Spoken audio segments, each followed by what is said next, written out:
Bonjour, je m'appelle Fabrice Capbert, je suis vétérinaire et guide pour grands espaces. Je travaille principalement en Arctique et en Extrême-Orient russe.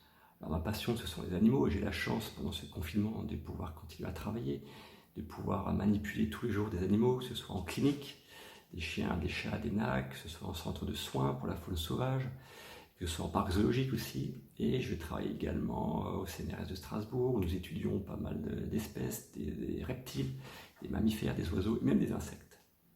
Mais ce qui me manque le plus, c'est de pouvoir repartir dans ces contrées lointaines, dans ce que j'appelle l'ultra-nature, pour pouvoir y observer un certain nombre d'animaux que les voyages de grands espaces nous permettent de voir, et notamment ce gars-là.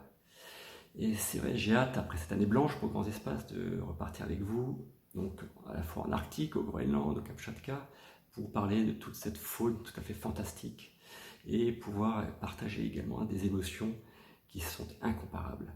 Et en parlant d'émotions incomparables, je pense tout particulièrement à un de mes rêves d'enfant, devenu réalité un jour grâce à un royal grand espace. Quand j'étais gamin, je rêvais de voir la baleine bleue, le plus grand animal existant sur Terre, et même le plus grand animal ayant existé sur Terre, puisque même le plus grand des dinosaures reste très petit à côté de la baleine bleue. La baleine bleue peut mesurer jusqu'à 30 mètres de long et peser 200 tonnes, donc c'est tout à fait gigantesque. Et donc quand j'étais gamin, et à plus de 35 ans, j'ai participé à un concours. Il fallait rédiger une poésie et faire un dessin de baleine pour gagner le premier prix. Et ce premier prix était un voyage sur un bateau pour observer des baleines. Alors, évidemment, ce concours, je ne l'avais pas gagné. Et j'ai dû attendre donc 35 ans, donc comme quoi il faut être patient dans la vie, hein, n'est-ce pas? J'ai dû attendre 35 ans pour que ce rêve se réalise enfin, un soir dans le détroit de Lindlopen au Spitzberg. Alors, il faisait très beau ce soir-là, il y avait un magnifique soleil de minuit en ce jour polaire, des lumières orangées et rosées. Et une baleine bleue est venue nous rendre visite, donc pas très très loin de notre bateau. On a pu l'observer à loisir, et en plus, cette baleine bleue nous a offert un spectacle assez unique pour cette espèce, c'est sa queue. Et oui, elle sortait régulièrement sa queue de l'eau. Et une baleine bleue qui sort sa queue de l'eau donc au Spitzberg à minuit, sous une lumière absolument fantastique, est un spectacle tout à fait unique, inoubliable, incomparable.